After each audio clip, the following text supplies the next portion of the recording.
Hello, fellow traders. 'Tis I, TheRumpledOne. January 31st, 2017, last day of the month. I've added a couple of features to the dashboard. User wanted to see the range minimum maximum, and I've been working with pivots, so I'm also added the missed pivot function. So here we have the dashboard with the range and the min-max. Now the range is, for this case, is the day, so it's high minus low, and I set the threshold to 100. Let me just show you how we did that. So here we go. We gave it a column number and we picked range. We're using the current period, which is the daily. Threshold 100. So 100 and above or over 100, it will highlight with the threshold color. Min-max, we gave it a column number. It's the min-max, range min-max current. There's no threshold here, and we want to know over the last 24 bars. Okay, if we forgot to put in that parameter, it's going to tell you. There, you got an error. You need some bars. So we'll go back and we will correct that. Not bar number, but parameter 3. So you can see here, the euro, current range 128 for today. Minimum range over the last 24 is 31, max 171.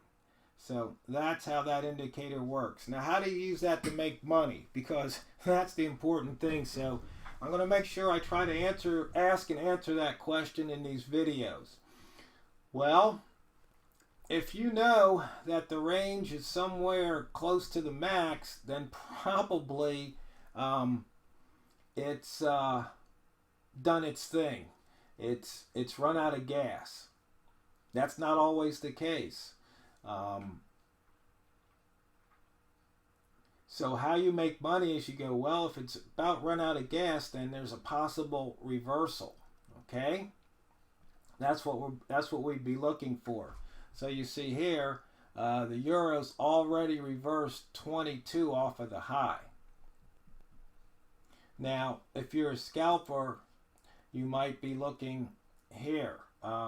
Range was 30, the max was 53, the minimum was 7, and this is the 1 hour. See, I just switched, and since I said current, we get the values for the current range and the mid-max of the current range. So once again, you can see here that the euro had a range of 30, was probably somewhere in the middle. Now the other thing you might want to look at is, if you're working with range, we might want to put the average range up there. So let's just go ahead and add one more column. Let's put that also in column 9, because you see we had range min-max, so we're going to keep all the ranges there. And average range, and we want current. Threshold, let's put 100 again, and we want to use 24 bars. Okay, so you see here, and let's pull the chart over. So current range was 30, the average range over the last 24 bars, which would be 24 hours, was 19. So since this exceeded its range, you might want to look for a reversal. Okay, that's how that works. Now you might say, maybe another way to use it would be, let's take the range, let's add one more range column here. Okay, looking for a blank. Let's put this in 9. Okay, what we're going to do is we're going to use the range. Okay, current period, But we're going to go back 1 bar. Now, why would we do that? Okay, see, threshold cannot be 0. So, range, bar 1 bar ago, threshold 100. Okay, so we've got the current range and then the range 1 bar ago.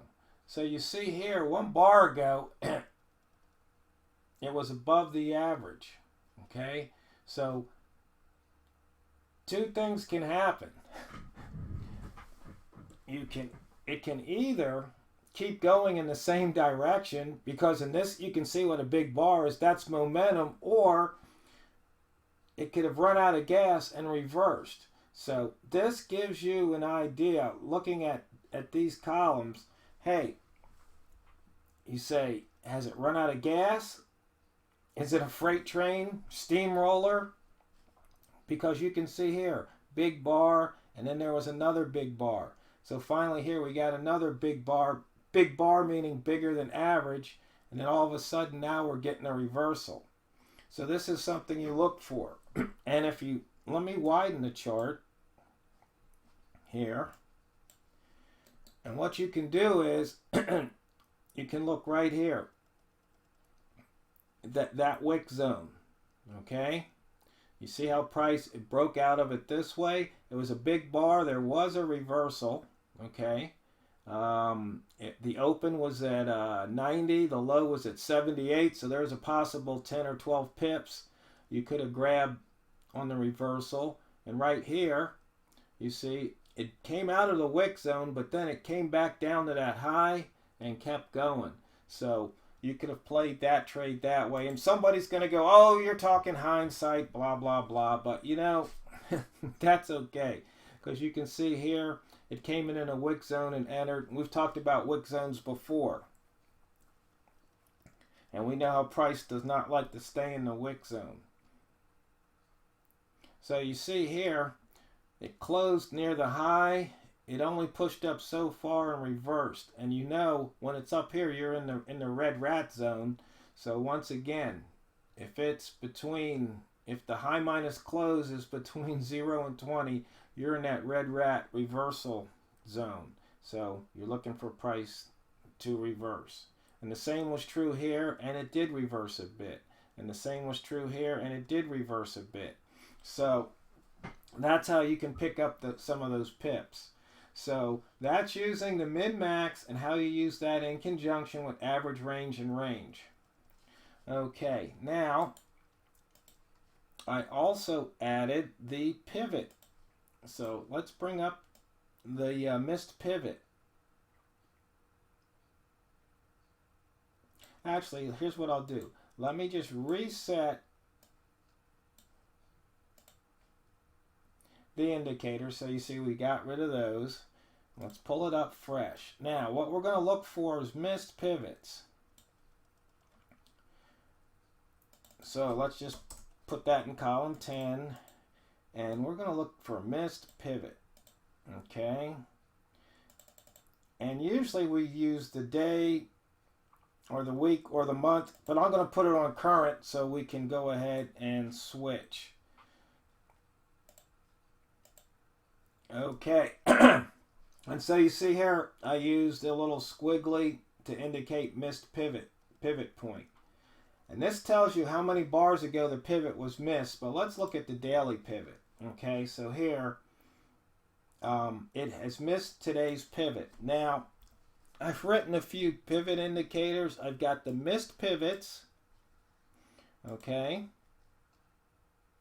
and I also have the missed pivots plot.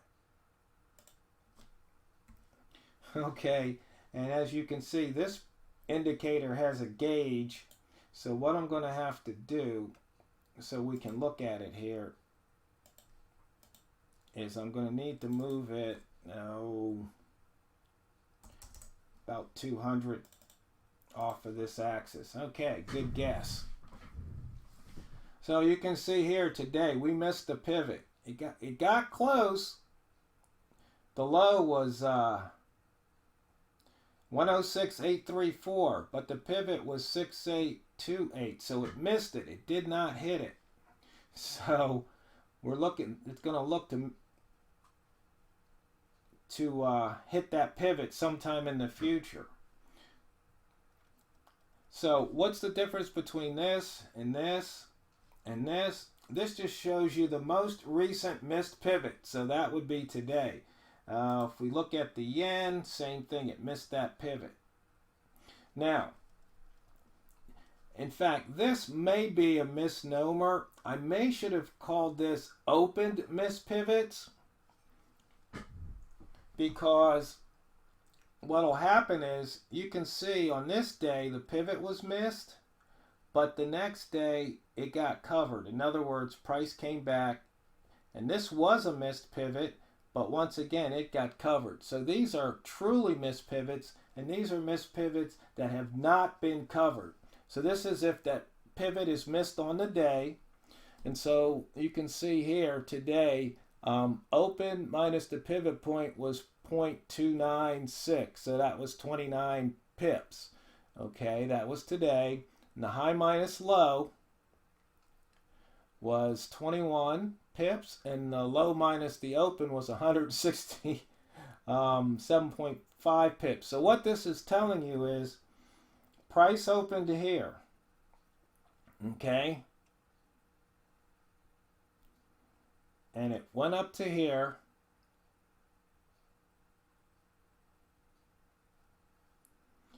and you can see, I'm sorry, price didn't open here, that's the close. Price opened here, and it went up this high, didn't quite get to the pivot. So if at the open, if you faded going toward the pivot, you had a potential making 21 pips. Okay, even though the distance between the pivot and the open was 29, it still would have been a nice trade fading that pivot. Okay, so what this tells you here is how many pips away you are from the pivot right here. So in other words, maybe tomorrow or the next day, price will come back and cover that pivot. That's what I would be looking for. Okay, so this just tells you in the dashboard the most recent missed pivot. So you can see here, New Zealand dollar, it missed a pivot 13 days ago, because we're using the days. And once again, you can use this. This will work on the weekly and work on the monthly for those people who are doing the pivots. Now this one here, I believe I still have it on the daily, and that's because on the missed pivots the default wasn't current, but if you switch it over to current, so you can use this indicator to highlight which pivot you should be looking for. Now let me just on the pivot plot, let me turn off the gauge, and then in the dashboard, just to reiterate, let's bring up some of the other pivot indicators. We've got the pivot fade, and let's put that at current. Okay, so you can see here all of these pivots on the monthly were hit except for this one. Let's go back to daily, because that's usually what we look for. And you can see we have a bunch of hits, and there's some that we're looking to short and some we're looking to long. And so here on the euro, you'd be looking to short to hit that pivot. On the yen, you'd be buying to hit the pivot. And the dollar franc, which has really been taking a pounding from right here, big loss. And you can see there were some missed pivots, but you see how this one covered it. So we've got a missed pivot here today, and we've got one from a few bars ago. So